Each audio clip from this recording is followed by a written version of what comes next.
الحمد لله رب العالمين، والصلاة والسلام على أشرف الأنبياء والمرسلين سيدنا ونبينا محمد وعلى آله وصحبه ومن تبعهم بإحسان إلى يوم الدين. إخوتي في الله، السلام عليكم ورحمة الله وبركاته. waxaan ku soo jirnay culimadii waaweynada islaamka iyo sidii uga faa'iideysan jireen waqtigooda. maanta biidni illaahi subxaanahu wa tacaala waxaan ka hadli doonaa al-imaam an-nawawi raxmatullaahi calayhi iyo sidii uga faa'iideysan jiray waqtigiisa. imaam an-nawawi magaciisa dhabtaa waxaa loo yaqaanay abu zakariya yaxya ibn sharaf al-hizaami an-nawawi ash-shaafici raximahullahu tacaala. imaam an-nawawi wuxuu dhashay 631 hijriyada waxaana dhintay 676 hijriyada. bimacnaa da'diisu waxay ahayd markaa 45 jir u dhintay. imaam an-nawawi ummadda islaamka wuxuu uga tegey dhaxal aad u weyn iyo kutub aad u naafica ummadda islaamka ilaahay ku anfacay. kutubtiisa waxaa ka mid ah al-arbacuuna an-nawawiyya, riyaadu saalixiin, rawdatu taalibiin, minhaaju taalibiin iyo al-minhaaj fi sharxi saxiixi muslim iyo kutub kaloo aad u fara badan oo imaamku u lahaa. imaamku ilaahay subxaana wa tacaala ummadda islaamka wuxuu dhex geliyey qubuul aad u weyn aan la soo koobi karin. مثلا كتابه رياض الصالحين هو أكثر كتاب وضع في الدنيا بعد القرآن.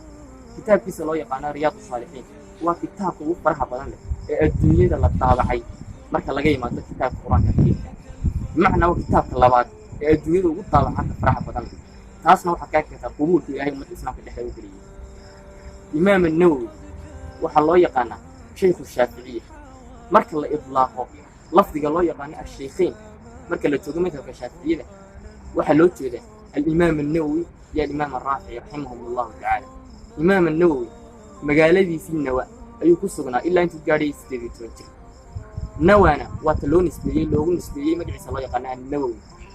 dabeetana wuxuu u rixlaystay uu doontay cilmiga dimashq. dabeetana wuxuu laazimay muftigii shaam ee xilligaas ee loo yaqaanay cabdiraxmaan ibn ibraahim al-bizari. dabeetana imaamku wuxuu degay madrasad loo yaqaanay ar-rawaaxiyya oo 2 sano halkaa ku sugnaa uuna dhinaciisa dhulka dhigin 2 sano uu wuxuu akhrisanayay waxna fahmayay waxna xifdinayay. isagoo ka sheekeynay ayaa wuxuu yidhi وبقيت نحو 2 لم أضع جنبي على الأرض.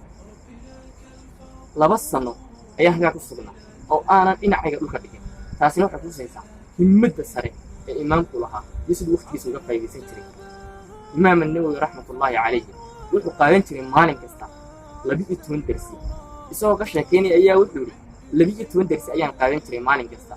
لما تمر نقول يكسون نقضه أيها لبيت تون كدرسي مراجعين تري وأن حفظي تري وأن فهم تري وأن تعليق سنتري.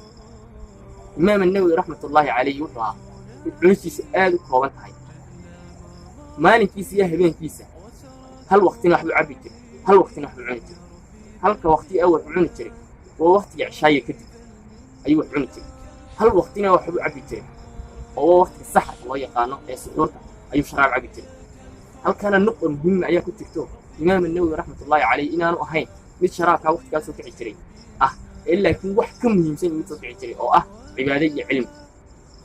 هل كان واحد كدري من كذا إنه وقت كفضل بدني إمام النووي كنت ذلك جري إنه كفى إليستو وقت الصحة كفضل صوتها. إمام النووي وحها من أنت على سنين إنه عنو خضروات يفواتيه. وتبتي تقول السؤالي أيا وحيولي أخاف أن يرتب جسمي ويجلب لي النوم. waxaan ka baqanayaa inuu jirkayga qoyso dabeeta ay soo jiido hurdataas. imaam an-nawawi raxmatullaahi calayhi wuxuu ahaa mid aan u seexayn caadatan iska caadi ahaan u seexanay ibtiraariyan u seexan jiray markii naftu ku qasabto u seexan jiray si waqtigiisa uga faa'iideysto.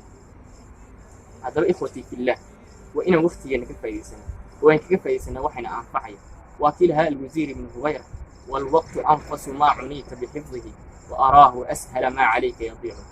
haddaba waxaan uga sheekeynaa culimada waaweyn ee islaamka iyo sidii waqtiga uga faa'iideysan jireen. maxaan uga sheekeynaynaa waxaan uga sheekeynaa si aan uga faa'iideysano waqtigeena sidii uga faa'iideystay. waa kii lahaa shahaabadiin as-sahrawardi fatashabbahu in lam takunuu mithlahum ina at-tashabbuha bil-kiraami falaahu. cala al-aqalli inaan isku dayno inay sidii waqtigooda uga faa'iideysano. ikhwatii fillah maanta intaas inoo joogaysaa biidni illaahi subxaanahu wa tacaala. in axsantu fa min allah وإن أسأت أو أخطأت فمن نفسي والشيطان. والسلام عليكم ورحمة الله وبركاته.